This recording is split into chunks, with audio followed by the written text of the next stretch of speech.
The things that can't be attacked is your self-custody Bitcoin. And one of the things that can be attacked is the ETF. You can't be exposed to that. That's my view. It's not a good idea. And by the way, that'll hit MSTR too. It'll probably hit other stuff as well. Friends and enemies, welcome back. Canadian Bitcoiners podcast. Friends and enemies, welcome to the CBP. Want to be better informed? Listen to Len and Joey. Sponsors taken care of right off the top. Bull, Bitcoin, and easy DNS. The media is feeding the slop. It doesn't matter what topics discussed. Quality entertainment and information you can trust. That's being planned or at least discussed. You know, we're not going to allow people to buy entertainment and information you can trust. Send the guy some value, boost them with some stats. Bitcoin is a scarcity asset. I mean, it's just a fact. Geopolitical, national, down to the local cloud. Friends and enemies, welcome back to the Canadian Bitcoiners podcast, the greatest podcast on earth. My name is Joey. That's Len. What's going on, buddy? It's good to see you. Yeah, likewise. It's another day, another You don't have any comment about that proclamation there, the best podcast on earth? No? It can be. Everything is subjective, right? When it comes to podcasting and ranking them, I would say we're the best. If not, fuck you, right? If you don't think we're the best, just fuck you. Listen to something else. By the way, the comments on Anchor are often about how much we swear, and we should not be swearing that much. I don't know if that's good or bad for the algo, but I don't know. Data point all the same. I don't know. That's what the comments say. Everybody, no one likes it. There was a time when we thought about stuff like that. We were in our infancy and really worried about it, but fan base. I hate calling it a fan base. The listener base, the community around the show is pretty strong. Anyway, so big show tonight. Maybe it is a big show too. Yeah, there's part of the second half of the show. I'm introducing something very new. You don't know about it, Joey. Okay, sure. We'll do the sponsors first. I get to a little housekeeping. Oh God, that's funny. We are sponsored by EasyDNS, the best place for you to host, register, or otherwise bring on a domain to your fleet of domains. Mark has been a friend of the show for a long time, and we're grateful to have him as a sponsor, of course. For the Bitcoiners, there's a number of things over there that you'll like. Virtual private server stuff. You know, we talk about the Nostr relays, Bitcoin nodes you can do over at EasyDNS. But I think now, Len, the security thing might actually be more important. So EasyMail and domain share over there, protecting your data, and maybe more importantly, the data of the people who trust you with their email address. So if you're writing a newsletter, running a business, a podcast like us, you can go to EasyDNS and host the website and be sure about the security of your product. CBP Media is the code. Get 50% off your first round of buys, of course. And don't forget, you can pay in Bitcoin if you want to part with some of your corn. Get the circular economy going. Mark was taking Bitcoin way before it was cool. I'll tell you that. Who's the second sponsor? Bull Bitcoin. Look, good place to buy, good place to sell your Bitcoin, and some new features that come along with that. We'll talk about them momentarily. Your buys could be done on-chain. It could be done with Lightning. On-chain is still extremely cheap, and there's going to be a topic about that in today's show. So I would suggest if you're going to do a buy, do your buys on chain. I know it's a $200 limit. That's the minimum when doing on chain, but you know what? Save it up, buy when you have the $200 plus, and then go from there. With Bull Bitcoin, there's a couple of new features that they've rolled out. DCA, you could do that. So you could also buy at a particular bank or credit union in Alberta. So like there's lots of different options you could do with Bull Bitcoin, and check them out. Best in Canada, Mexico, Costa Rica, parts of Europe. They're the best in the world. You can't use them everywhere in the world, but they're the best in the world. That's all there is to it. Yeah. And if you haven't opened an account, use our link below to open one out if you live in any of those countries I mentioned, Canada included, if I didn't mention that. And we'll take a few dollars off your buys when you do that. So check it out. Do that. Help us out. Housekeeping, Len. Last week, I should say, we talked to the Learning Bitcoin guys, Pablo and Zach came on to talk about the conference. We talked about a lot of stuff, actually. The kind of creeping government control we're seeing, the importance of like keeping a pure heart and pure soul when you run a conference like Learning Bitcoin, and a number of other things too. That conference is coming up, obviously, in British Columbia. Use our code. I think it's just CBP, get 20% off. We don't get anything from that, by the way. I don't want anything from that. I just want people to go to the conference. That's a good group of guys and gals, and they're doing good work over there. So I want to promote that as much as possible. This week, Joe Barbuto is coming back on the show. I think I said this. I think I said this last week. He sent me a message saying that he saw on YouTube or somewhere me ranting about boomers and how boomers just don't get it and don't have to get it. And he said he agrees in some respects, but wants to talk about some of the data around that. And the last time he was on, we didn't really talk about it because it wasn't in the agenda. Like, it never came up. And so this time we're going to go hard on the boomers. He's been sending me a lot of charts, a lot of data, and I think it's going to be a really good show. So I'm looking forward to that one. Also, the second episode of Around the Corn released with our friend Yukon Cornelius, you guys may know. And is that on Fountain? Because I took a look at it not too.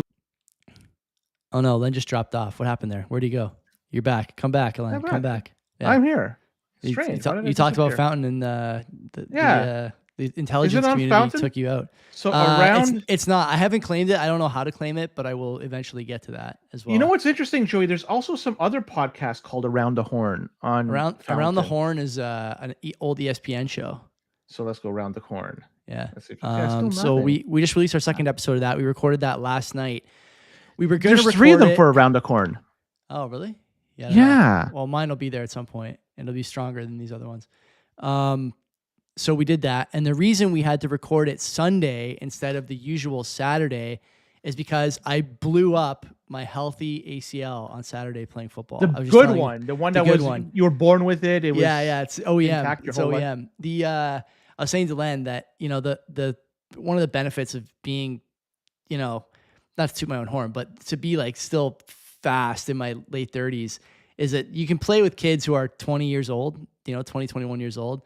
And, I was trying to make a cut on a second half play. And I thought to myself, I just said this to Len before the show. I thought to myself before I made the cut, this is going to be a tough cut to make.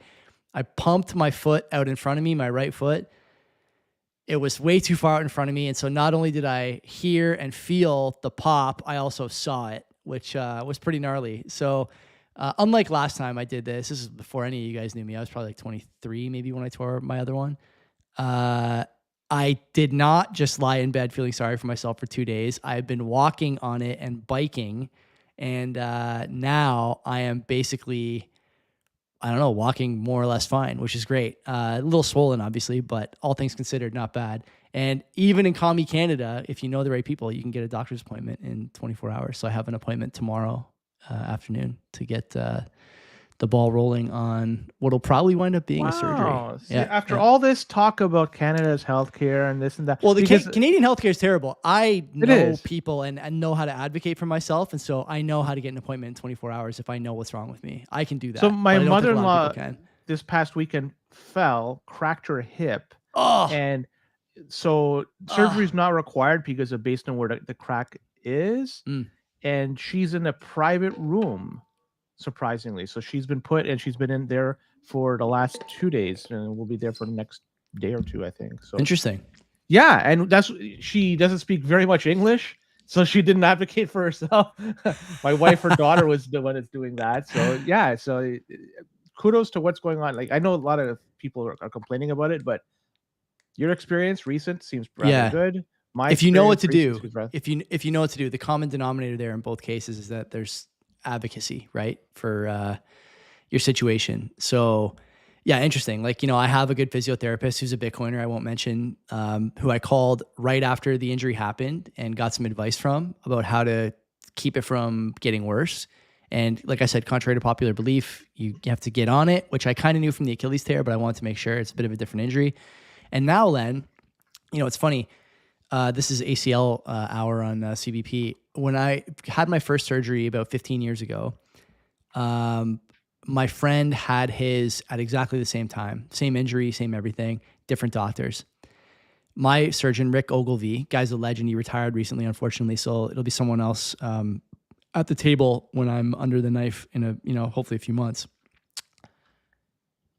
When I finished my surgery, I was in a cast for 2 days. And on the third day, I had to go back to the hospital to get the cast removed and, get the brace fitting and all that and start walking. I went back to playing sports with cleats on without any bracing or support in 5 months.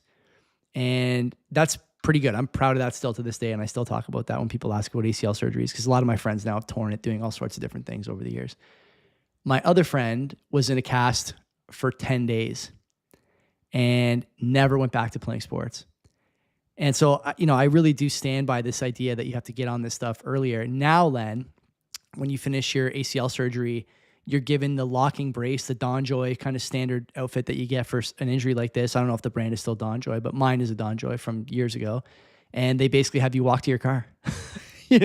Like the number of things that have advanced in this regard in the last 10 years. When people, my dad called me a little while ago and asked how my knee was feeling. And I told him, like, it's honestly not that bad. It's swollen and it's a little sore, but I'm walking around, I'm holding my daughter. I was outside barbecuing for dinner, the things that now or can find out now about injuries, we've come such a long way. I feel so fortunate to have gone through these catastrophic injuries now, as opposed to in the 90s, because as you mentioned in the pregame here, Mickey Mantle played his whole career with a torn ACL. I didn't even know that. You told me that before the show started. Yeah. And like you couldn't fix a Hall of Fame career. No, they couldn't. You couldn't fix it. In the 50s, they didn't have that technology to do that. And it took till the 80s, they finally did it work on his knee. They figured out, geez, your knee has a torn ACL. Yeah. And he played his whole fucking career it's nuts. His whole career. It's nuts. So I'm looking forward 500 to home runs as a switch hitter. Not many people. Yeah, on one leg. One leg. Just Yeah. So I don't know. I might document some stuff about that or talk to you guys about it during the Monday shows. But yeah,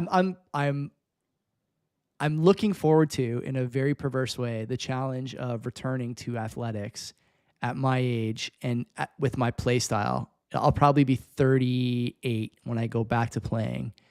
So we'll see how all that goes. But thanks for the well wishes. People have given me well wishes, and I look forward to vlogging my recovery like an annoying YouTuber. Anyway, so do you want to do some boosts? We got any boosts for the week?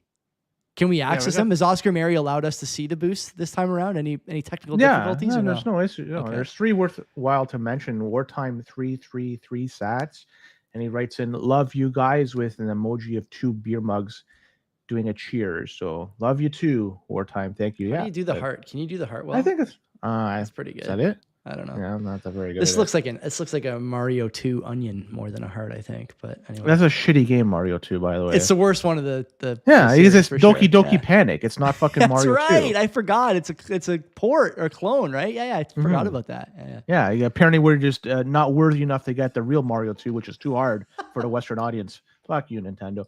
Dallas Smith, 1,000 sats. He says, riding the line of noticing, laugh out loud. There you go.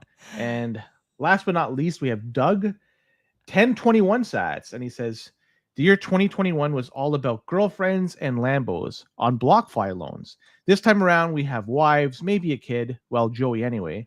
So time to pimp the teeth. Great discussion. Would love to be better at educating Bitcoin. If only educating wasn't my actual profession, I have an excuse. Unfortunately, your curriculum doesn't allow you to do that. So. He's making reference to my Invisalign retainers that I have in right now. So I got those last week too. So it's nice to not have to. I didn't like really playing with them in on Saturday, and now I won't have to worry about that because I probably won't play for 8 months by the time I have the surgery. 8 months, something like that. Yeah, well, I'll be busy. I got enough going on. I don't need anything else for now. I think I'm good. Good. Yeah. Anyway, that's it for the boosts. Let's get started then. Where do you want to start? We got a couple bangers here. Do you want to talk about Bukele the fraud? Do you want to talk about? We start anywhere. You decide. Bukele. We could talk about Bukele the fraud. Are they still buying Bitcoin? You hear the stories they are. No, they're not. Stories they're disqualified from doing it. Yes. They're showing this address. Is it Bitcoin being shuffled around? I don't know what the fuck. He's fucking around with his cold card and Sparrow, and then telling people he's buying another million, another billion. Predator had this, by the way, 2 years ago. The ship has sailed with respect to Bitcoin and Agreed. El Salvador. Looks like, Agreed. But in terms of other things, I'm just looking at, from what I understand, I could be wrong, like crime, murders, things have improved over there. And so it's a much better place to live now than it was, say, 3, 4, 5, 6 years ago. But I feel bad for the people, the Bitcoiners that invested hard-earned money to buy property or obtain residency or citizenship or what the fuck it was, because they were allowing something like that. And with the idea / the promise of this being a Bitcoin paradise. And unfortunately, the rug was pulled from that idea. And the people that paid up, it's gone. You can't undo that. You can't go to the Bitcoin CEO and have this charge reversed. It's done. And so I have nothing really to add about this. I mean, there's nothing really I could add. Everybody has their opinion, and all the more power to you. But that's mine. Ship has sailed. It's done. Okay, let me ask you this: has the ship sailed on Bukele for you? No, I look at in terms of how life has improved in El Salvador. I have no skin in the game because I don't live there. I'm not Salvadorian. I have no family there. I have nothing. So for people that do live there, I'm sure they're saying, things are much better now than it is there. And I think a lot has to do with Bukele's policies and how he implemented them. So with respect to that, life is probably better for people living there. So the ship, I don't think, has sailed on him as a politician. As a Bitcoiner, yes. As a politician, probably not. All right. I think it's sailed on him personally, like reputation-wise. Jaime Garcia, who's been on the show a handful of times, and I think who's actually also either recovering from an ACL tear or an Achilles tear. Oh. Yeah. Turned me on to something on the show. It was either on the show or after the show, but I'll share it here now regardless. In his previous career, Bukele was a PR guy. He's a narrative crafter, okay? And so when you think about the stuff you've seen from him in those terms, when you look at it through that lens, what do you think about?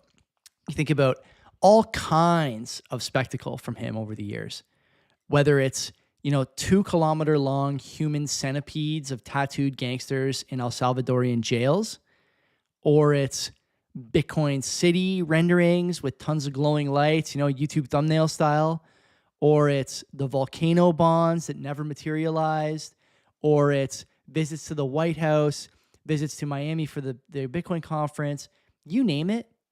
If you just consider that his profession in the past was PR guy and narrative guy, everything makes a little more sense. We, I think, should pat ourselves in the back here a little bit, and that's why my tag is taking a victory lap. I use this on Around the Corn too, this tag, because I think you and me have been correctly assessing the relationship and specifically the change in the relationship between the IMF and El Salvador over the last 8 months. It started around... I was still skeptical about anything that's going on. I just don't know. I think both of us expressed, I'll speak for myself, but I think you did too, expressed, let's say, concern around the narrative that, slop coin channels were pumping when it was announced that the IMF was going to give El Salvador a loan, and El Salvador had quote unquote new Bitcoin buys after receiving the loan. Like, they're using El Salvador, or they're using the IMF's money to add to the El Salvador coffers. I think we expressed some skepticism about that, and I think we were right. And there's a lot of channels, including, Simply, including many others who I won't mention because I don't even think they deserve the press. But it's obvious, I think, that this relationship has been undergoing a shift because there's clearly something happening in El Salvador apart from Bitcoin that makes a lot of sense and the IMF doesn't like. I'll just add one more thing here. The demand for Salvadorian bonds went up significantly about 8 months ago, something like that. Could have been actually longer. I'm not 100% sure exactly when that jump was, but I think we talked about it on the show. And I think we talked about it with friend of the show, SB, when he was on last. It seems like an eternity ago. But at that time, the thinking was, well, the popularity of these bonds is increasing and the demand is increasing because as a Bitcoin native country, this is going to be a more favorable outcome for debt holders who want to buy that, medium or long-term note. In reality, now, what was probably actually happening is insiders understood that they were going to be getting back in bed with the IMF, and that's when the demand for those bonds started to go up. So now they have a bunch of debt that's coming due, and they don't have the money to pay it, and so they need the IMF to help them out. At the end of the day, I look at this story, and I don't believe anybody who's making statements about it. I don't believe the IMF in their entirety when they say that they've basically neutered the Bitcoin program. I don't believe El Salvador when they, rearrange coins and consolidate UTXOs and don't put a stop to the commentary online that Bukele definitely sees about new Bitcoin buys, I don't believe anyone. And I think that not believing anyone is reason enough to write these guys off as a country. I think people who moved there got played. I think people who simped hard for El Salvador got absolutely wrecked over this. Chivo failed. Bitcoin Beach failed. You can say whatever you want about, oh, there's people accepting Bitcoin in El Zante. Like, who cares, man? Okay, you were sold a false bill of goods here. You can either admit it or not admit it, but everyone impartially observing this from the outside can see what happened here. And while it is unfortunate, it doesn't make it any less true. And I want people to move on from this country and this president ASAP. Let's find some better places to spend our time and energy. There is nowhere else right now with respect to a Bitcoin country. That was the only one. It's too bad. And now we have to start from square one again. There's nothing. So we have to build anew. What's next? Let's see. Central African Republic. Is that what they're going to do? A second, yeah, remember that? Oh, my God. Yeah. It's what about Akon's cryptocurrency city or whatever? That fell through too. Don't even remember that one. Yeah, exactly. That was like 2 or 3 years ago. It was a long time. Costa Rica. Yeah, Benny in the chat saying Costa Rica maybe is another one. If anyone can do it, it's Francis. I don't know exactly how much damage he's done over there. Bitcoin Jungle, is the name of the region. There are like little areas throughout the world that have this. Yeah, and like I just want to also note, Glenn, that like I happen to believe that you don't need a top-down force feeding of Bitcoin. Everyone's going to get this at some point. A lot of people are getting it now, overseas and otherwise. And I also think that one of the reasons, by the way, that the IMF crackdown in El Salvador is because there's going to be a really hard push. I know this is going to pour some cold water on you guys in the chat, naming these other places. There's going to be a really hard push from America-centric NGOs and international organizations to push US dollar stablecoins. Well, that's the Genius Act. Yeah, exactly. And like they're pushing that as there's right? just they're trying to create some regulatory framework. They're trying to put. Hey, I this whole thing, I have really nothing really to say about it. It is right. Like, what sort of commentary could you add to this? It's like an I told you so. It feels like about El Salvador. I'll say that. It's like you can't. Don't jump the gun all the time. Like, don't just imagine that everything is Gucci, everything's great, it's hard to do this stuff. It's hard. Ask your friends are living in a country, if you're Canadian or American, or even if you're Euro poor, your friends are living a life where they have some more excess savings than people in El Salvador. They still don't get it. They still don't want to save in Bitcoin. They see that things are going downhill with their own currency, and they can't wrap their head around it. In a place like El Salvador, it's not top of mind, So I just, it's like, and I told you so, I think, in a lot of ways, and maybe I'm dancing on the grave of this guy and this country a little bit, and the simps online and the slop, Bitcoin slop channel universe. But I really think this was a long time coming, and people who couldn't see it just didn't want to, more than anything. Bitcoin is, for the foreseeable future, is going to be a store of value. Yeah. That's it. As a medium of exchange, I'd like to see it be used.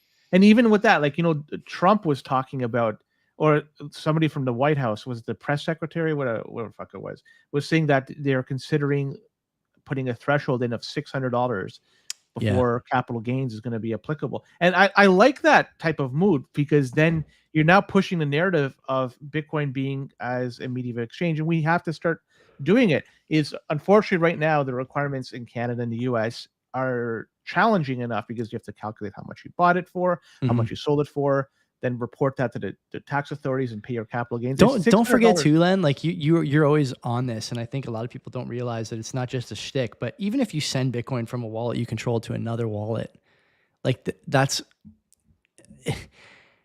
if there's a tax law, it's going to be on you to prove that you didn't, quote unquote, spend the Bitcoin. Yes.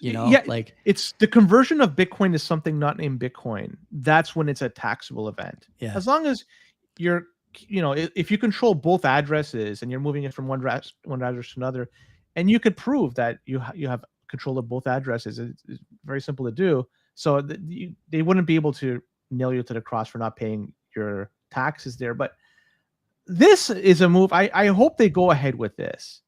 I hope they go ahead. $600 doesn't seem like a lot, and every day No. that $600 gets eroded due to inflation. But it's a starting point, right? It really is a starting point, because if United States hypothetically says, we're going to allow Bitcoin transactions up to $600 without any capital gains requirement, what's stopping then Canada doing the same? Europe, I guess, once the scarf is gone, but once she's gone, they could probably start doing the same. Like, there's other countries. If United States starts doing it, others will probably follow suit. Furthermore, and I've said this before, I don't know how much validity there is to this, but maybe it's some. There's capital that's locked in Bitcoin because nobody's wanting to spend it. I know the number is going up and nobody wants to spend it for that regard, but there's some people that do want to spend it, but they just don't want, they don't want to deal with the bullshit that goes along with capital gains. And that's taxation, very small at that, but it's lost. It's never going to be captured until you allow people to use it as a medium of exchange. Yeah. And once that's done, then you can start capturing small tax dollars, but maybe over time that will grow, and it could be to the net benefit of the country that allows it. Yeah. I love to see this news.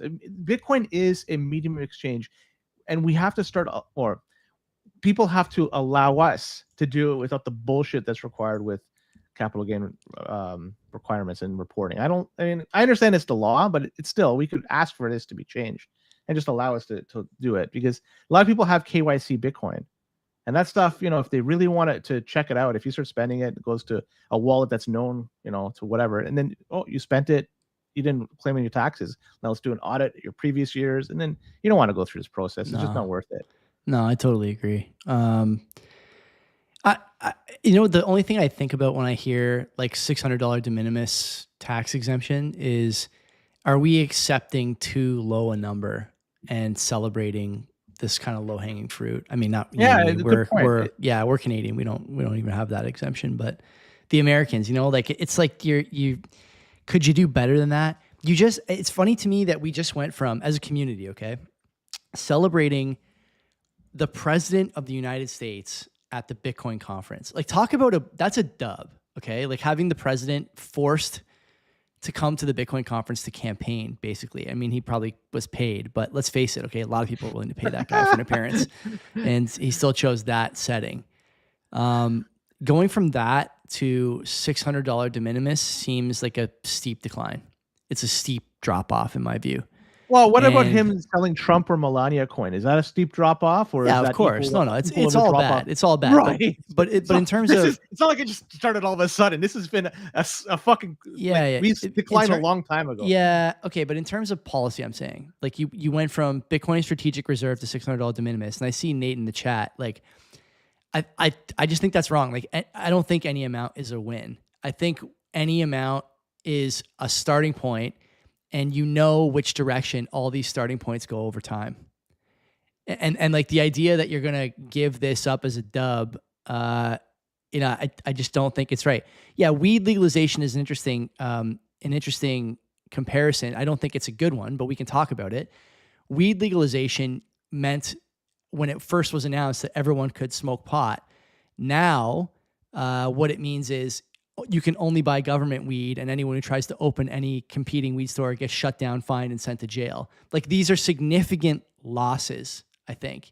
And it's not unenforceable. Nothing is unenforceable. We've talked about this before. The chilling effect is all it takes. It might be hard to get everybody who wants to do $601 transactions, but if you get one person who's famous enough that does $601 transactions, it will act to stop the majority of the transactions above that number for everyone else.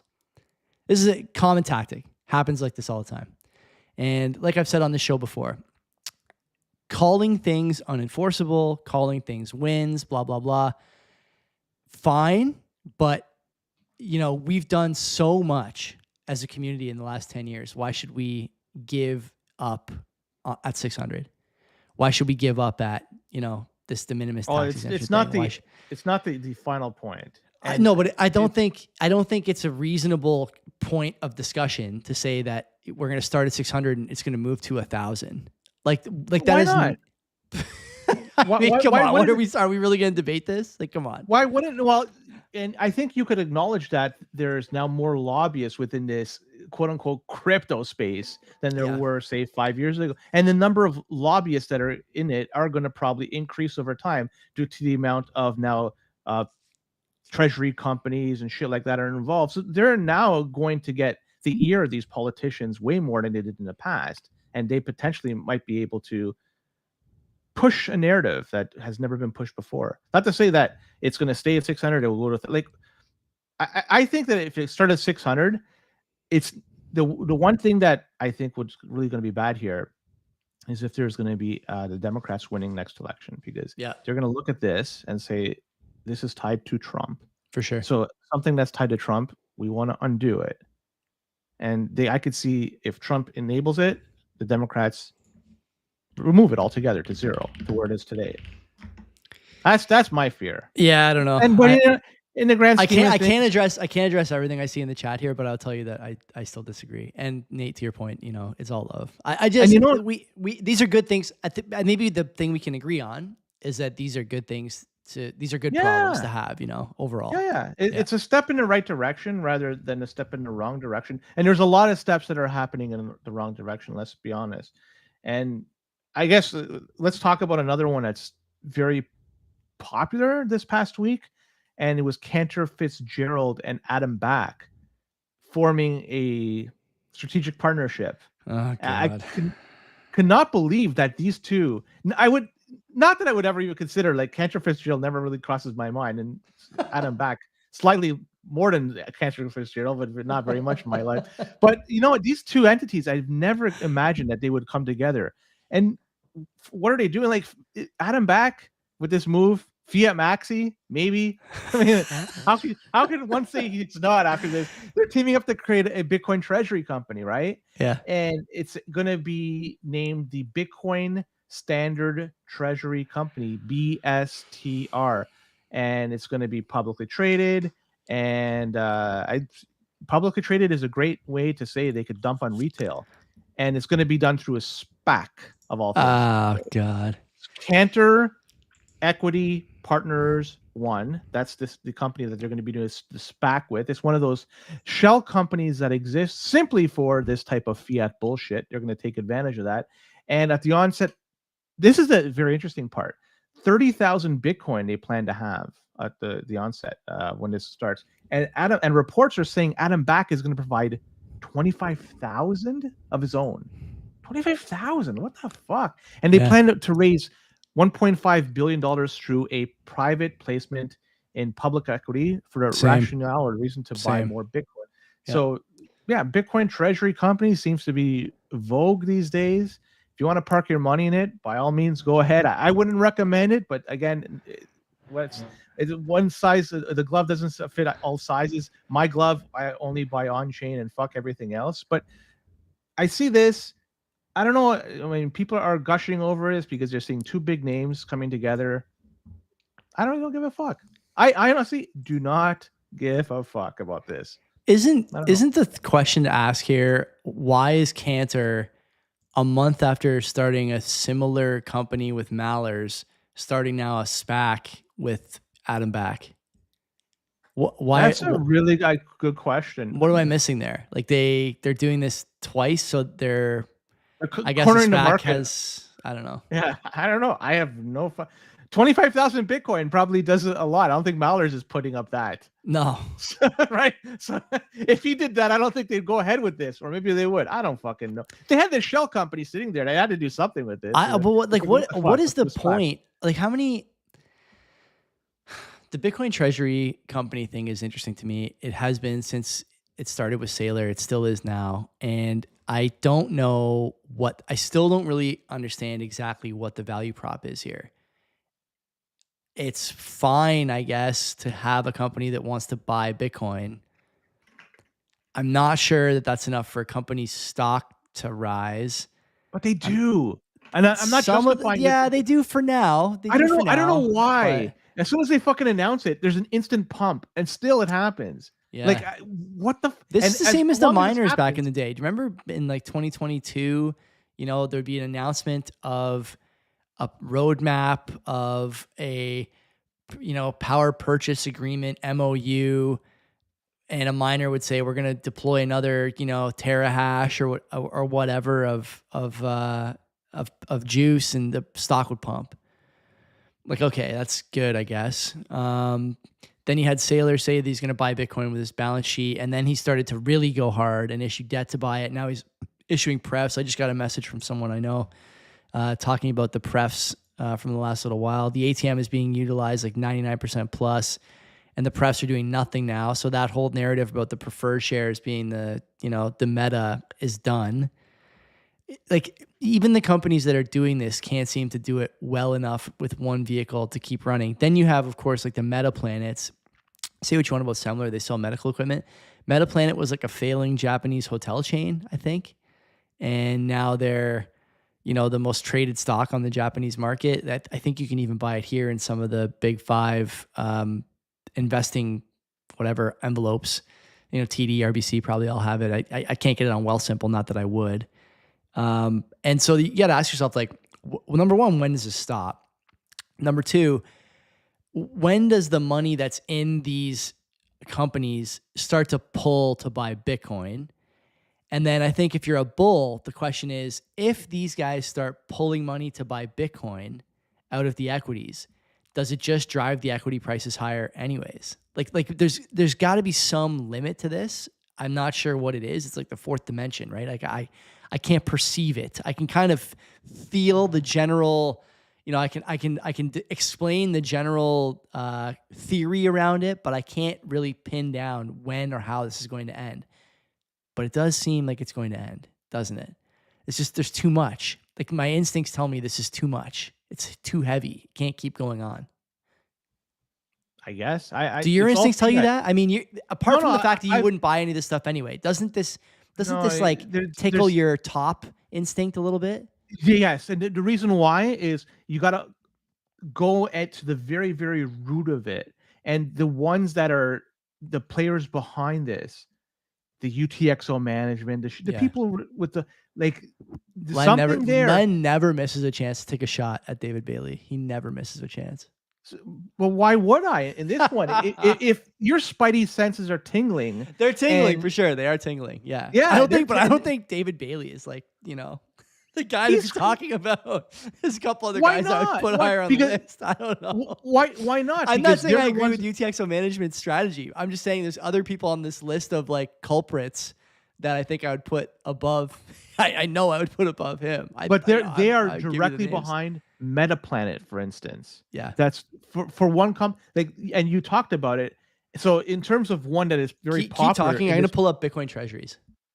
Sure. So that's why. So if you're going to talk about Metaplanet, you can't not talk about the people that are behind it, the UTXO management. So they're the ones, again, they're pointing at you. You're the exit liquidity, and they're going to laugh at you in the end when they sold you everything and you're just holding heavy bags and they have a lot of money in the bank account. Hopefully they could do something with that. Well, actually, I don't give a fuck if they could do anything with that, to be honest. Just other things too that are just, it rubs me the wrong way. It's very fiat-esque, is like the sats per share, for instance. The Saylor talks about the Bitcoin yield. Bitcoin torque, I have no idea what the fuck that is. Yeah, no one There's these terms that are being thrown out there that are just made up. If you just boil it down, it's how much fucking sats you have in a wallet. That is it. That's really all. The other thing is just fucking bullshit, made up fiat crap. That's all I care about, is how much fucking Bitcoin I have and I control. The rest, fuck off. I don't give a shit. So this is the Bitcoin treasuries. Is this MBK's website? I have to sign in to see this? What is this? I'm waiting for the day. Is he this? Is that him? He's or either he's behind it or the company that he runs is behind it. Either one. But I'm waiting for the day when the total amount of Bitcoin that's listed here is greater than 21 million. I know. And I'll fucking laugh. When it comes out, oh, what the fuck? We did our math wrong. Now it's coming out to 22 or 23 or 25 million Bitcoin that is owned by these treasury companies. Get the fuck out of here. Without any proof of reserves, without controlling your own keys, it's just, you don't fucking know. And even if they did, you're giving them, or not giving them, you're giving the bank money to buy, and then it ultimately goes to the brokerage to buy Mhm. into this stuff. It's fucking bullshit. You never know if you're going to be able to get it out. But you know what? Everybody do whatever the fuck you want. I honestly don't give a fuck. I've spoken my piece many times, and if people get wrecked doing this, great. I'm gonna just sit there with a cigarette, laughing at the side of the road. Would you look at that? I'm gonna be happy. Nothing changes for me. Yeah, I don't know where I come down on all this stuff. It's funny, Nate in the chat saying it's like the ICO scams. I think that's pretty close to true. Boomer talking about top signals and BTC dominance. I don't know, man. I'm not saying this is a top. I mean, you'd be foolish to make that bet in this environment with rate cuts on the horizon. The Federal Reserve Chairman under criminal investigation for a renovation at the Fed. I know. This is truly clown world stuff. It's great. And you know what? Got what I voted for. Metal, pin it on him. That meme is so good. The sad thing is, if you had to turn back the clock and you had the ability, like say you were a U.S. citizen and you could vote, Yeah. who are you voting for? You're probably voting for the same guy that was just is there right now. Like there was no. You can't vote for Kamala Harris. I don't think so, right? No, you can't. No one's gonna. There's no chance. And that's even with using 2020 vision. You still vote for him. Yeah. Never mind the time you voted for him, or you would have voted for him. It's just so like there really was no choice, and still he's pathetic. But the other one is just more pathetic. They're all pathetic. And you're talking about Bukele being a PR guy. Fucking Trump is a PR guy altogether. Oh, big time, right? Like, expert, social media expert for sure. Mm-hmm. He's my favorite president now though, because he wants the commies to go back to Redskins as the name. So. And he was talking about the Cleveland Indians. I'm all in. Every time I watch the movie Make Indians great again. Did you see that on True Social? Yeah. I watched Major League the movie. I love that movie, by the way. And it just, I see it. I see Chief Wahoo as the fucking symbol. Like it's a great movie, and they talk when a home run goes, it goes into the reservation. Like it's just there's things that are just set. Like it's Cleveland Classics, Indians. Man. Classics. I laugh at that stuff. Never forget. There's a song in I think it's in Pocahontas. What makes the red man red, or something like that. If you have the old Pocahontas VHS tape, it's on there. There's probably tons of other like. Oh yeah. I mean, even I'm not a big like cultural insensitivity guy, but that might be a bridge too far. There's also dozens of other references over the years in like Disney movies to Indians and natives and like just general savagery. Probably not all probably not all acceptable by any stretch, but it's funny to see Trump try to go down this road, with all the other stuff going on. This is the thing he wants to do. I don't know. Like someone's got to get a hold of that guy, rein him in. He's got a lot of energy, I know, but he's got, in terms of longevity, he's got this term and nothing else. Yeah. So he's gonna do what he wants to appease anything to distract from the list. John says in the chat. Yeah, maybe. Where is it? Who the fuck knows? And another distraction that came out this week was that the Bitcoin on the U.S. balance sheet. Yeah. They were saying that there's 29,000 Bitcoin that they have, and people were like, they're drooling. Did the U.S. start selling their Bitcoin? They should have had 200,000 Bitcoin. Look at the prices, 117, 118. Like the reality is, Department of Justice still has like hundreds of thousands, a couple 100,000 Bitcoin. Like the U.S. hasn't done anything in terms of reducing their holdings. I mean, I know what happened to that Bitcoin. They used it to juice the Kamala Harris poly-market odds during the Biden admin and lost it on. It's all gone on the betting markets. Yeah, pretty sure that's what happened. I know if they come out and say that, I would have a lot of respect. Because then truly everybody's the degen, including the fucking the government. But yeah, in terms of the United States government, they still hold around 200,000 Bitcoin. They haven't sold. They haven't. I mean, I don't think they lost it. And considering like that number, it's about a third of MicroStrategy. If United States has that much, it's still MicroStrategy holds a fucking ton of Bitcoin. But anyways, what US has is far more than the 29,000 that's being reported. Just my 2 cents. How do you figure that? They haven't sold the wallets are public, right? Like the Lola Leets tweet to, by the way, David Bailey, who paid for the information. Shout out to Dave. That's a lot of Bitcoin, and it's suddenly not there. So assuming that the data and the collection methodology was correct by elites, what's the rationale to think that they have more than they're letting on?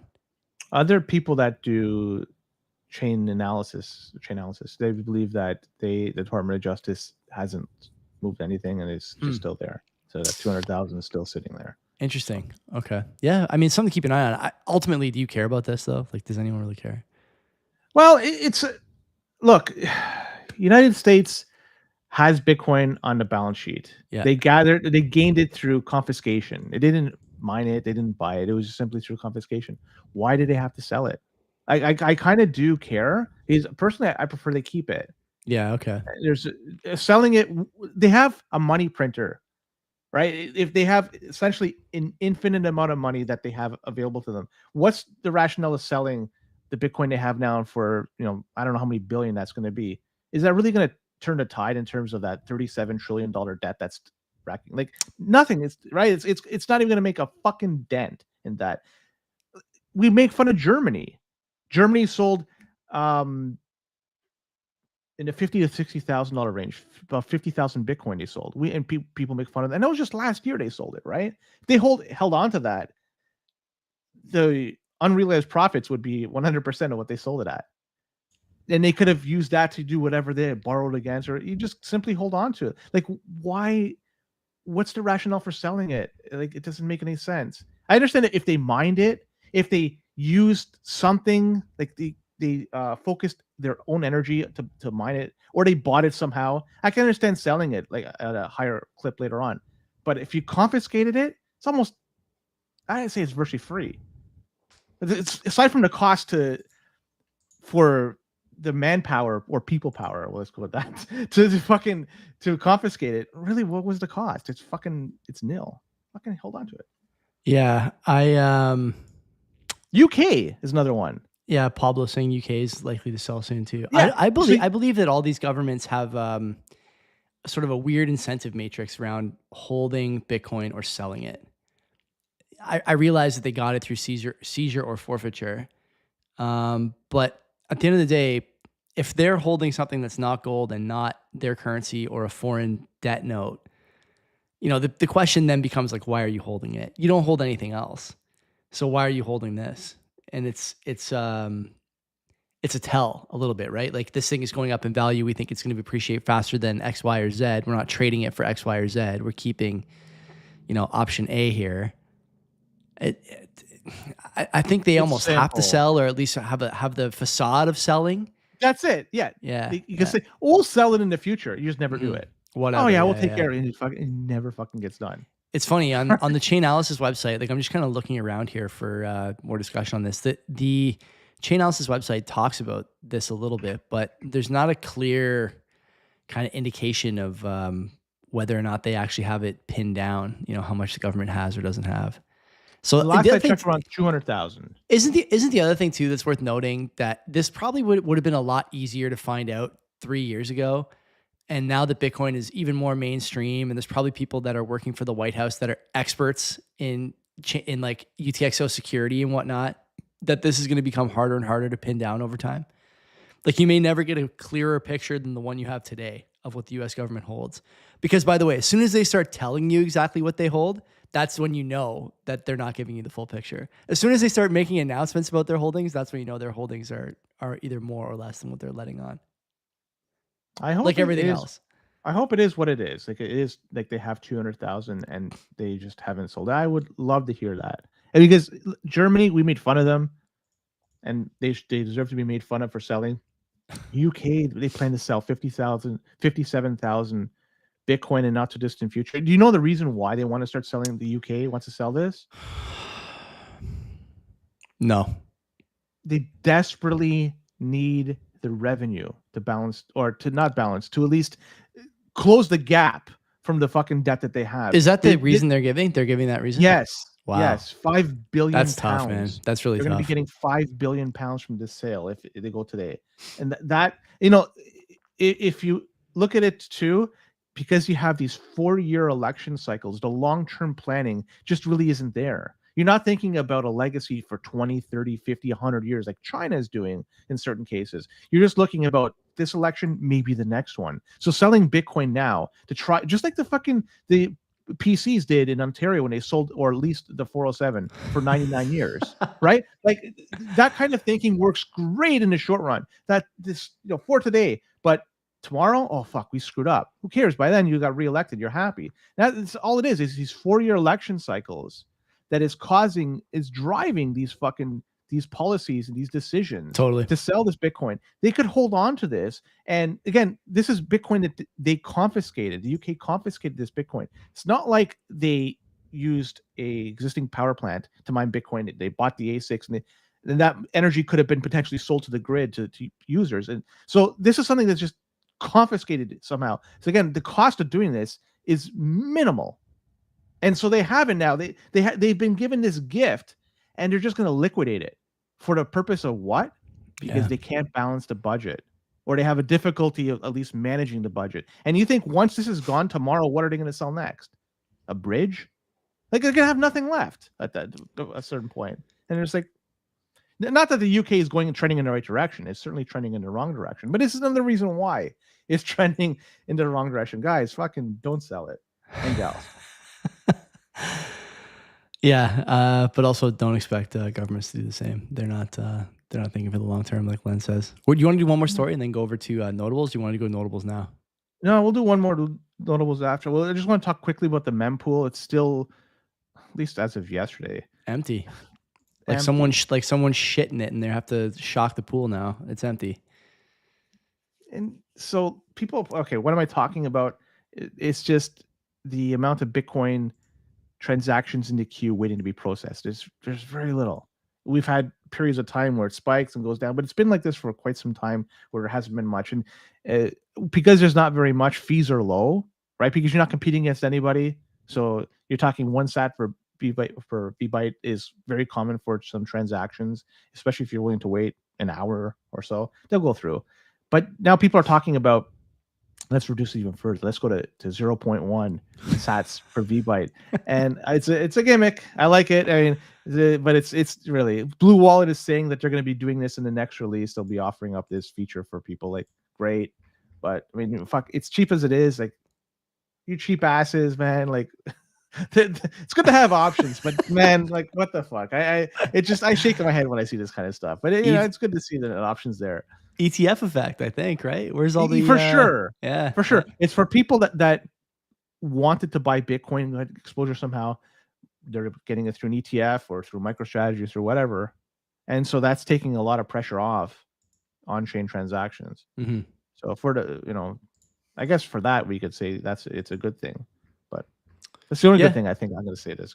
Yeah, I still think you want the mempool to have some traffic, but eventually it's going to raise. Yeah, I don't know what the sweet spot is for like the sats per VByte that I'd be looking for, but it should cost something to transact on the network. And I think it's a sign of, see, this is the weird thing, right? When you look at stories about top signals, oftentimes at the top, I think you see more network traffic because people are moving Bitcoin and selling, right? And now, you've had a bit of a peel back here from, what were we at? 122, 123, something like that. And now it's 115, 16, 17 there behind you. So you had a bit of a peel back, and the mempool never filled up. It's weird. It's weird. It's another thing that I think, if you look at Glassnode or these other data, predictive data suites of information, the things you used to look at to analyze whether or not Bitcoin was sitting at top, or the mempool was going to fill up, or MVRV was going to hit a certain ratio or threshold. Like, these things are changing now because of ETFs. They're changing now because of Bitcoin treasury companies. They're changing now because of these new variables, new moving parts in the ecosystem. And so the equation is not quite as simple to balance with all these other things happening. It's going to be interesting to see what happens to the predictive data stuff in Bitcoin, because it was a big part of the system for a long time. Stuff like the rainbow pitchfork, everyone's talked about that. Does the rainbow pitchfork still hold up in an ETF / lightning / whatever world? I don't know. I'm not sure. We're going to find out.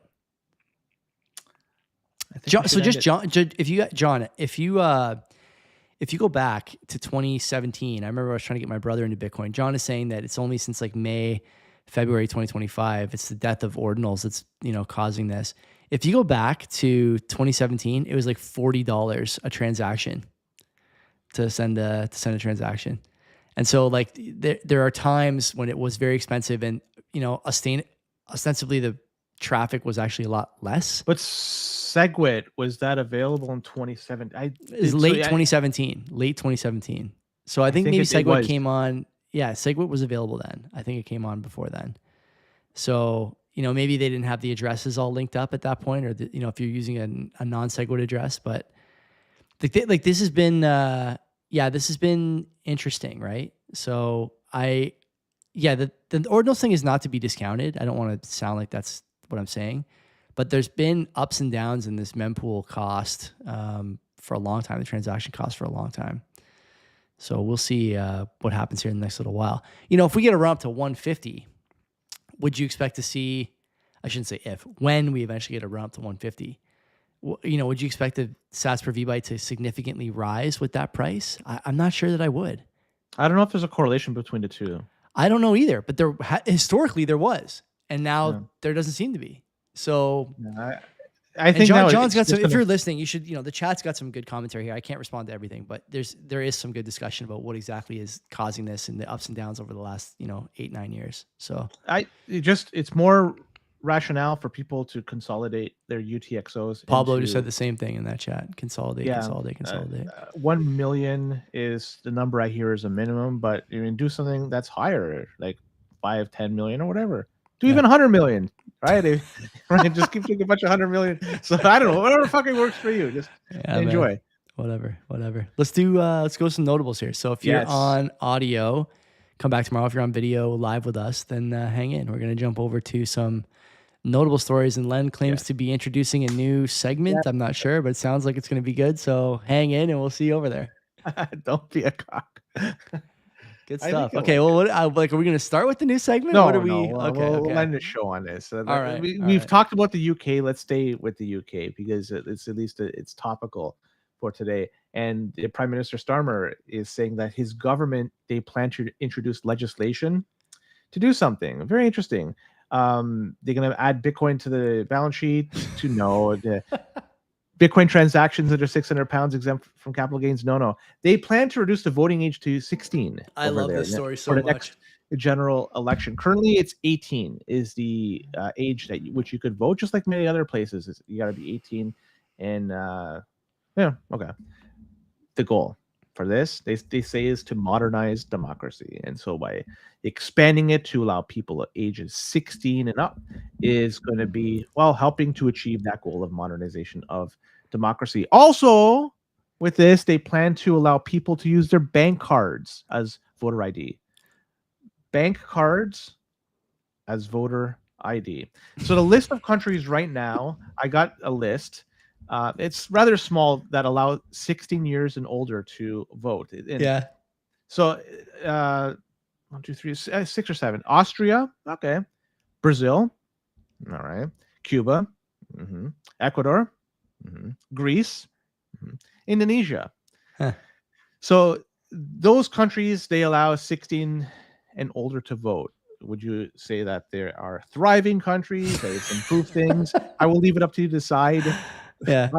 If those countries were on a monopoly board, they would not be the fourth, the fourth parallel. They would be they'd be the first parallel that you the Baltic and Mediterranean. And fucking not even that. I'll give them the fucking electric company. Not even fuck that. In the UK, 16-year-olds are not allowed to buy alcohol. They're not allowed to buy lottery tickets. They're not allowed to get married. They're not allowed to run for office. But yet they are going to allow them to vote for. Do you think they're allowed to vote because they're old enough to get groomed and not have the groomers go to jail? You think that's the line they decided to draw in the UK? These fucking morons. Is there a country that's had like a more obvious slide into retardation? Wait. Before we go any further, okay, because Canada, is also in the running for this type of change. They are also. I'm not sure if you're aware of this. The Senate has introduced S201. That's a act to amend the Canada Elections Act and regulation adapting the Canada elections. This is for reducing the voter age from 16 to 18. Currently in the Senate, it's in the second reading. It's past the first, it's now in the second reading. And so Canada too looks like they're exploring this. This is a disaster. It's such a disaster. And have you seen, like, I do you remember what you were like at 16? It's just like a total disaster to suggest this. But like by I the said, way, you can't fucking buy a drink. You can't vote. You can't buy lottery tickets. Can't drive. Can't get car insurance. Can't do anything because you're too impulsive. You can't even go to the army without parental consent in the UK. I don't know what it is in Canada. You can't even buy GTA 6. You know, like, you're gonna vote. Come on. What are we talking about here, man? It's crazy. I love this story though. It's just like, you cannot have enough Bitcoin. You have no idea how fucking bad things are gonna get. You have no idea how bad things are gonna get. Yeah. Your 16-year-old neighbor who's doing TikTok dances in the cemetery is pretty soon going to be voting against you in the election. Trying to get another $100. It's just like unreal, man. Where do you think the $100 is going to come from? It's going to come from you. And the people that are 16, they're probably in 17. If you look at the way they trend in terms of voting, it's going to be more in line with Starmer's government. For sure. So the voting age should be 25. Like that should be the voting age. It should be 25. I'll stick with 18. I like 18. I think I don't want to change it. Yeah. Because not many 18-year-olds vote as it is. And if they do vote, all the more power to them. They could die for their country. They could run for office. They could buy lottery tickets. Why not vote? I want to see every 16-year-old drinking and smoking darts. If they're voting, that's what I want to see. 16-year-olds voting for the other things 16-year-olds are allowed to do is like truly inmates running the asylum level stuff. I can't believe it. Like, if you were a 16-year-old, okay, you couldn't coach like a youth basketball team. There's just the list is too expansive to go down on this show. But the number of things you're unable to do, not because of some, artificially placed barrier, but because you're just too stupid to do it at 16. And to have them voting, like you just can't. You can't. I'm sorry. This cannot. A quality democracy does not allow this to happen. Now, if you tried to tell me that the 16-year-olds in the UK were, extraordinary in their intellect, I would say, okay, let's see it. But I don't even have to look at the testing score data to tell you that in the UK, test scores are something between way down from 10 years ago, or the tests have been made significantly easier because of, I don't know, racism and learning disabilities or something. Like I don't even have to look. I can already tell you that one of those two things has to be true. And, we can pretend that it's every country is going to go this direction. I hope they do. Honestly, I hope they do. Bitcoin, you don't have enough of it, my friends. You do not have enough of it. Chicago School Board doesn't have enough Bitcoin. They have no Bitcoin, in fact. Because I'm not sure how they rank in the nationwide testing when it comes to comparing Chicago schools to other schools. But Chicago is Chicago for a reason, right? They just didn't come here by itself. So I think the schools had a part to play with the shaping of Chicago that we have today. And if you think things were bad before, it's going to get a heck of a lot worse, because the Chicago school boards are facing a budget deficit of over $700 million. Have they checked the mayor's gift room to see if they could sell some of those gifts? And I don't know if it's going to cover 700 million. That's a lot of fucking gifts. We got to really be looking under the couch cushions in the gift room for that kind of money. And his haircut and shaving allotment, again, that's not going to cover the 700. That's a lot of fucking scratch. And so that's for the next fiscal year, the 2025, 2026 budget that they're looking at. And so they have to do reductions in cost. And so some of it's going to be programs that are going to be cut, layoffs, all that shit that goes along with this. They're saying that 1,450 staff are going to be cut. That's including 432 teachers in total. So there's going to be more students per class. more teachers doing extra. And look, it's not like Chicago is the beacon that we should all strive to be. It's not. It really isn't. In some regards, I think it is, but with respect to how things are playing out with murders and shit, like, no. Has anything good happened in Chicago since Jordan retired? They won Sammy Sosa. That was Oh, after. that That was during- before Jordan retired, probably. So White Sox won Okay. a World Series when they shouldn't have won a World Series. Okay. They cheated though, Um, right? Oh no, that was the Astros that were banging on the drums. Yeah. Yeah. I can't think of a lot of the good things that have happened in Chicago since Jordan retired. The So- Blackhawks won a Stanley Cup, didn't they? Yeah. Okay. So Bears, they did fuck all since '86. Yeah. So yeah, not really. There's a lesson in there. The thing about not to like pin this on diversity, okay? Because I don't necessarily think this is the only culprit. But when you have classrooms with a lot of like immigrants and a lot of people who don't speak English or don't speak it well, and other barriers to learning like disabilities and whatnot that in the past would have been moved to separate classrooms. Like when we were kids, there was always a spec ed hallway, right? Or a spec ed class. And, you know, if you saw a kid running down the hall in a helmet, you knew that kid was spec ed. And so, well, you were kind to that kid and empathetic for that kid's situation. You never had to worry about your teacher having to stop explaining calculus to you to deal with the helmet kid in your class.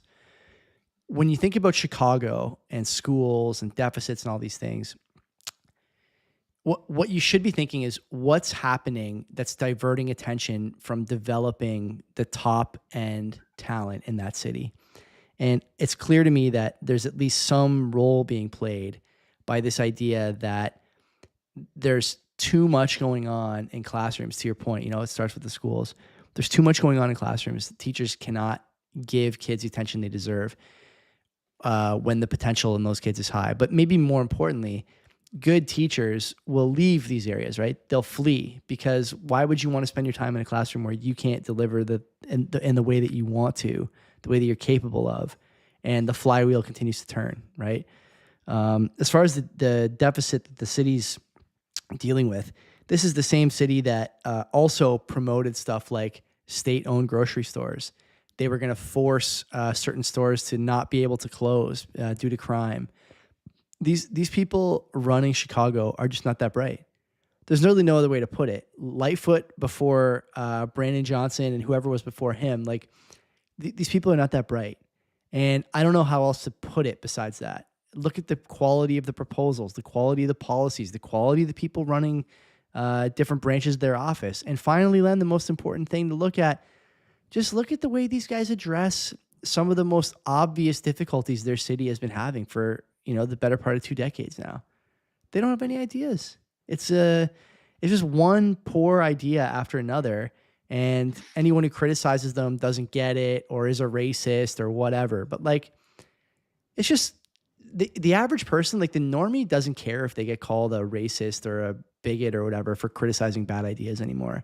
And that's the way it should be. You know, we shouldn't be afraid to say that a mayor, white, black, Indian, whatever, is doing a bad job if the ideas are bad. Okay, this guy in New York's a good example of this. Mamdani, people criticizing this guy because he's, you know, brown or Muslim or whatever. I don't care if he's Muslim. I care that he's a commie. You know, like whether you're a white commie or a brown commie or a black commie, like I just don't want a communist running the most important city on the planet, arguably. And this is the case for Chicago too. These are important cities in American history and American heritage for a number of reasons. You know, some infamous, some famous, some somewhere in between. But these cities deserve better than these ideas, and they're not getting it. And we, you know, I think Chicago residents have a right to and a responsibility, to be frank with you, to start asking why and start working on fixing it. Remember the Chicago School Board? They churn out students that spit out lyrics like Mellow Bucks, saying, I got my blick out, pull up, hop out, boom, I feel like Django with my switch. I wet a bitch up like a pool. So clearly there is an evolution to the English language that I am not. Do you remember, you're a little older than me, but I remember in the early 2000s, Country Grammar came out by Nelly. Do you know Nelly? Yeah. Do you know Country Grammar, that song? No. It's a play on I think it's not the Jeffersons theme song, but it's a sample from another song. Moving it's on up? the melody. Yeah. Nelly did a song called Batter Up. That's it's a play on the Jeffersons thing. And actually George Jefferson is in the music video. Story for another Fucking time. right. Story for another time. Yeah. But it's funny, like the evolution of the language. I was thinking about this because I saw this clip on YouTube the other day, and I thought, man, Len just talked about this a while ago. In the early 2000s, Nelly's Country Grammar was a huge hit on the radio. You know, moms were singing it. It played at my graduation in grade 8. We used to listen to it in the car all the time. I knew every word to the song. And the song is, it's like, I'm coming down, down, baby, your street in a Range Rover. And then the radio version goes, boom, boom, baby, ready to let it go. And it's kind of just like censored. Played everywhere, okay? The uncensored version of that song is, I'm going down, down, baby, your street in a Range Rover, street sweeper, which is a gun, street sweeper, baby, cocked, ready to let it go. He's talking about a drive-by shooting. The chorus of the song is about a drive-by shooting. No one gave it any thought. And so, like, I don't know when exactly that started. I'm not old enough to remember NWA on the radio. I'm not old enough to remember that stuff, but I am old enough to remember Nelly. And I never gave those lyrics a second thought until I saw this video the other day. I thought, holy shit. This guy's singing about a drive-by shooting that he's executing. Yeah, I guess. Mm-hmm. And you know, when you think about like how far some of this stuff is pushed in terms of cultural norms and, you know, the Overton window, you know, there's probably something to be said about that in the way that some of these cities are finding themselves now. I don't know what St. Louis is like. Nelly is from St. Louis, but there you go. St. Louis is a rough town. Yeah. And there you go. Pablo saying he sampled Down Down Baby by Traditional Folk. There you go. I knew it was a sample. I couldn't remember what it was from, but yeah. Little early aughts hip hop trivia for you there.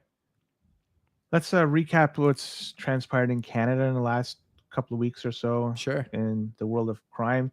And it was a Zero Hedge article by Mark Jetovic that talked Mark about wrote it. So, yeah. And so, you know, everybody, I think, heard of the name Jane Kriba. She was murdered in December 2005 at Eaton Center. And it was a very high-profile shooting, and it helped sway the election that was during being played out during that time.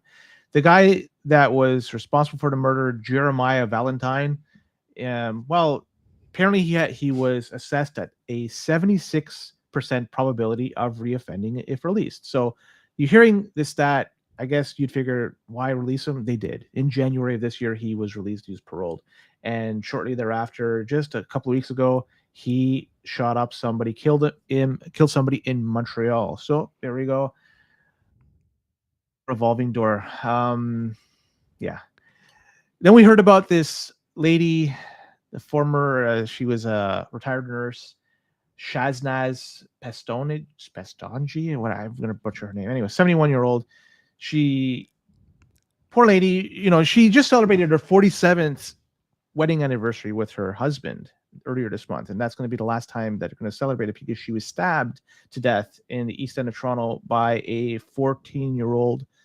It was an unprovoked attack, and apparently he was trying to steal her car, and she didn't want to give it up. Yeah. So but clearly, whatever. Then we had this other dude, this Akash Kumar Kant, and he was trying to hire a 15-year-old girl for the purpose of getting his rocks off. Unbelievable. And it turned out it was an undercover cop by Peel, and so it was a sting operation, nabbed him. So went to court, and looks like if he was going to be sentenced to the maximum amount, it's going to impact his immigration status and his citizenship. Do we not want his immigration status impacted by this? Like, what am I missing here? Apparently, we want these things not to jeopardize him getting status or citizenship in Canada, nor sponsoring his wife. Now, considering he was trying to hire an underage girl, to do something, and he still has a wife, like, why is she still with him after hearing? I don't understand that. Then we also have this past week an 82-year-old dude in St. Catharines, Ontario. He's now dead. Why? This guy was in Niagara Falls, chilling at a park. Somebody decided to approach him, steal his car, and with that very same car, run him down at the park that he was at. So 82 years old, gone. Then just a couple of weeks ago in Oshawa, we had a 14-year-old and I think a 13-year-old. They abused a pizza person, somebody working at Pizza, and just a couple of girls. And they're saying potentially this could have been motivated by hate towards Islam, because the person that was impacted was a Muslim. There's also a 12-year-old involved in this, and they're not going to charge him because he's too young. Like, all this happened in the last few weeks, right? Like, you can't say. And then on top of this, then we have Vancouver police. There was this guy that was charged for stabbing somebody just in June of last month, June 11th. Well, a couple of days ago, stabbed somebody again. Why the fuck was he out? It's unbelievable. So, like, it just keeps going. Like, it's just so much of this. I don't mean to like do the like with a smile on my face, but like, it's just, what could you do besides fucking laugh? You know what I mean? Like, it's fucking pathetic. There was a guy who tried to buy sex from an under. I just want to ask you, okay, at the risk of, having this turn into something that it's not meant to be, but maybe it is meant to be. I don't know. I honestly don't know what I think about this in this regard. But do you think if a guy named, William Johnson tried to buy sex off a 15-year-old, that he'd be excused of his crime instead of, Cash Cunt Patel or whatever the fucking guy's name was? Do you think that he'd be excused of his crime? Just based on the rationale from the justice, probably not, because it looks like they're trying to. There's something wrong. Status. There's something wrong with that. There's something wrong with that. Yeah. And that is a real problem. It's the same people complaining about two-tier justice that favors one group over another, two-tier healthcare that favors one group over another, two-tier schooling that favors one group over another, turning a blind eye to this. Same people. And I just, like, I can't imagine sharing a country with these people for too much longer. I think a lot of people who are worth their salt will find small communities to move to, areas that are not dealing with this kind of stuff to move to. And, there'll be more cities like Toronto and Vancouver and others that just become unlivable. And again, like, since we were picking on Chicago's poor policies earlier, like, Toronto is a place where people are dying all the time. Their mayor has time to dance in every single parade the city has. The city then is thinking about hiring a traffic czar. How about a fucking crime czar? How about a budget czar? How about, like, any of the things that are actually plaguing your city? There's no appetite to fix these things. There's no appetite for it. So I think a lot of people are going to start moving away from these places, and they'll just become overrun by unproductive, unpredictable, and broadly net negative types of people. And we'll see how that goes over the next 15 years. I got some ideas about how it might turn out. Here's something interesting. Food bank usage in Canada, obviously, it's going up. I saw this stat. This stat is absolutely insane. I couldn't believe it. So why can't you believe? I mean, we'll talk about it after, but go ahead. Yeah. Well, I would expect everybody to be using it, not just newcomers. So apparently 73% of food bank users are people that have only been in Canada for less than a year. So people that come here for students, for temporary foreign workers, or maybe newly landed permanent residents. So of the total allotment of people that use food banks in Canada, 73% are from people that live here for less than 1 year. So I think people are being sold all those doctors and engineers can't feed themselves. Is that what I'm being told? Yeah. How about that? You were called. This has been obvious to us on this show for a long time. And it's been obvious to people who listen to this show for a long time. And it's been obvious to anyone who lives in a big city, anyone who goes to shopping malls, anyone who goes to grocery stores for a long time. And you can't, like I said a million times, you can hide it when the percentage of people doing this is very low. But when the percentage of people doing this rises to, 75%, it's impossible to hide. And Boomer is making a great point in the chat. Where do the food banks get their food? Donations Yeah, from who? from people and corporations. Yeah. You know, how much of an appetite do these guys have to keep doing this? I don't know.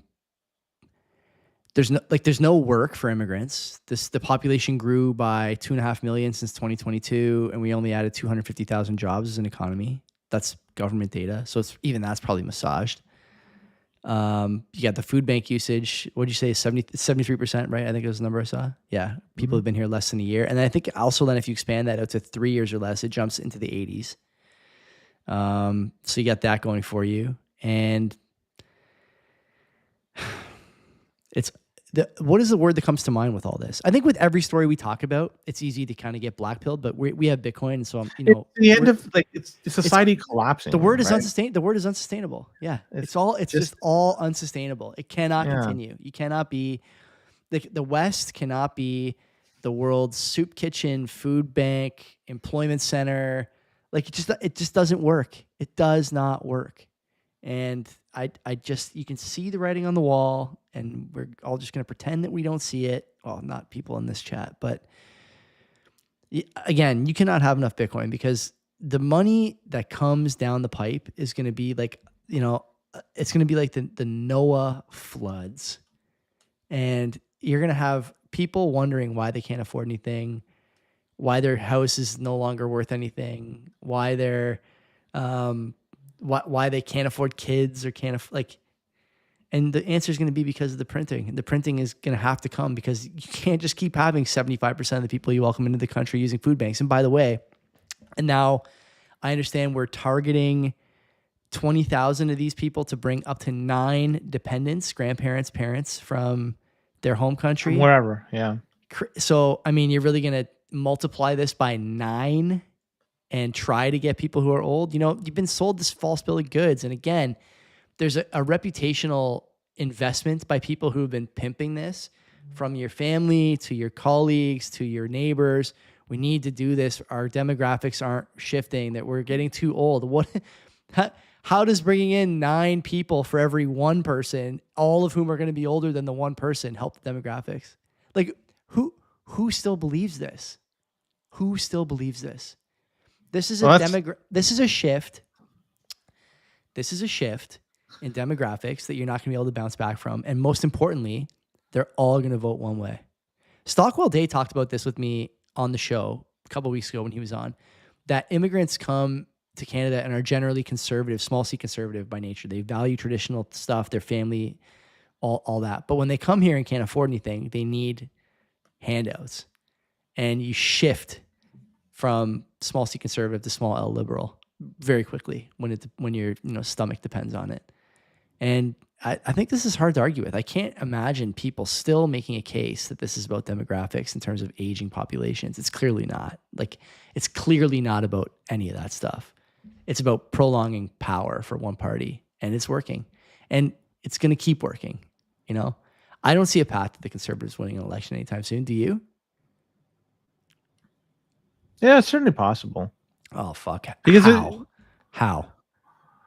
Well, there's only one of 2 parties that are going to govern. Yeah. And if this guy that's in power right now pisses off people, they're going to vote for the other party. I think some people might, but the one thing I disagreed with Stockwell on was that the undecided middle decides an election. I think those days are done.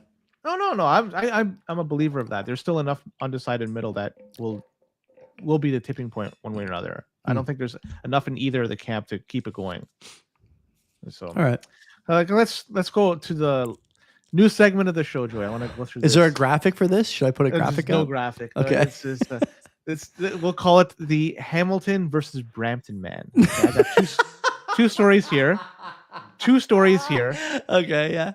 And people listening or watching, you can play at home as well. This is strictly for Joey, so they can get in this as well. So I have 2 stories. All right. One is for a Brampton man, and one is for a Hamilton man. Since you were born in Hamilton, I'm hoping that you'll be able to figure out which of the 2 is more local to Hamilton. So I'll give you the 2 stories. So the first story we have: man accused in real estate fraud faces charges because he was accused of defrauding more than a dozen would-be homeowners and this guy's now facing criminal charges. He was accused of taking deposits for pre-construction homes that he was not authorized to sell. So I he can't get says the name. Can I get the name? No, Okay. I'm trying to keep names out of this. So even after with this, when it became public, the lawyer that was involved with this received calls from 50 people saying they were also victims of this alleged real estate scam. One person even gave $570,000 in deposits, and they're suing him with hopes of getting the money back plus damages. So that's one story. Second story is man faces charges because he was performing lewd acts in front of women traveling on the GO train. And this is a series of incidents that taking place. Okay. And he's suspected of masturbating in front of women on 4 separate dates while that they is rode lewd. the You kind of buried the GO lead trains. there. Lewd, not doing that justice, I don't think. And the man apparently was continually masturbating over his shorts while staring at women. And police say that he exposed his genitalia to women and masturbated in front of her present. So those are the 2 stories. Story A, we have the man that defrauded a bunch of real estate people have been involved in real estate. Second is we have the guy that was just stroking it on the GO train, which is the Hamilton man, which is the Brampton man. And people at home, you could play as well. Let me I know turned your the thoughts. turned the chat off because I don't want to see if people are telling me the answer. So I'm gonna say that the GO train guy is the Hamilton man, only because there's just not that many new buildings being built in Hamilton that need $500,000 deposits, and I think that probably the Brampton deposit guy is getting money from new immigrants, if I had to guess. And so that's why I wanted the name. I'm guessing he's not going to have a traditional Canadian name, the Brampton guy. So yeah, you're correct. So Moise Kunwar is the guy from Brampton, and he Nailed was it. certainly the guy that was involved with the real estate scam. And the guy that was stroking it was Jonathan Gordon from Hamilton. He's the Hamilton man. Nice. So there you go. So we have the Hamilton versus Brampton man. Very good. So hopefully people at home enjoyed this segment. You can play along as well moving forward. How old is John Gordon? Do you know? He looks like he's in his 50s. I'm going to pull up the story quickly. I have it here. I knew a guy named John Gordon once. No, it doesn't say. Interesting. Okay. Well, good segment. I like that. We could do that every week, probably. Because we always hear a story about this man, that man. So we'll do Hamilton man versus Brampton man. See if we can find out which one of the 2 belongs to which. Very strong. Very strong. All right. Great. Are we done? Is that it? That's it, Joey. We can do one more Well, story. it's only if you want. 127. We got. Now we'll do one more. We'll okay. talk. This is a story from Global News, so it's not my story. I'm reading it.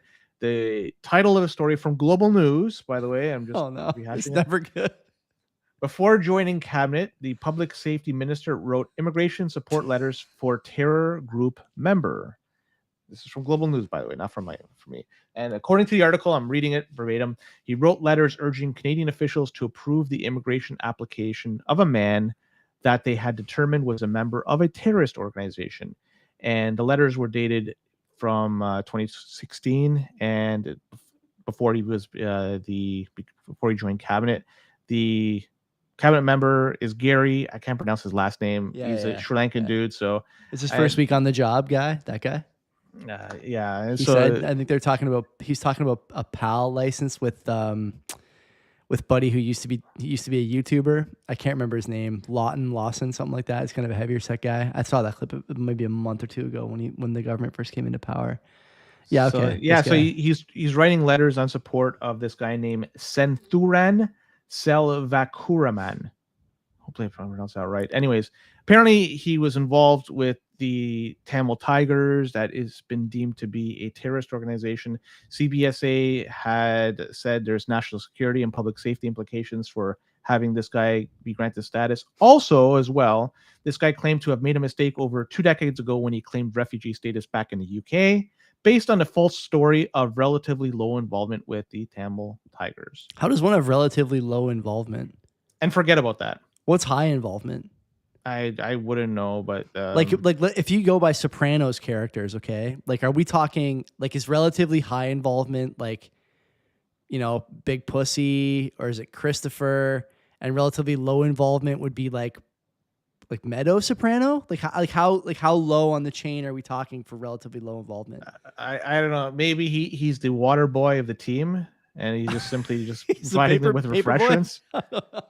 I have no Like this fucking guy, are we clue. talking Polly Walnuts, or are we talking the guy who empties the registers at Bada Bing? Like where are we on the I don't involvement know. scale here? I don't know, but he's here in Canada for now at least, and it looks like they're trying to act to get him removed. Interesting. Do we know where he is? Do they know? No, I didn't. I love Oh, it. sorry. I just- Oh, He wanted to man. move to Toronto, so is he in Toronto? Is he Put an wanted air to move to tag on Toronto? him. Get an air tag on this guy. I guess. Well, whatever. That's it, Joey. That's it for today. I hope you enjoyed this episode, and I hope you enjoyed our new segment.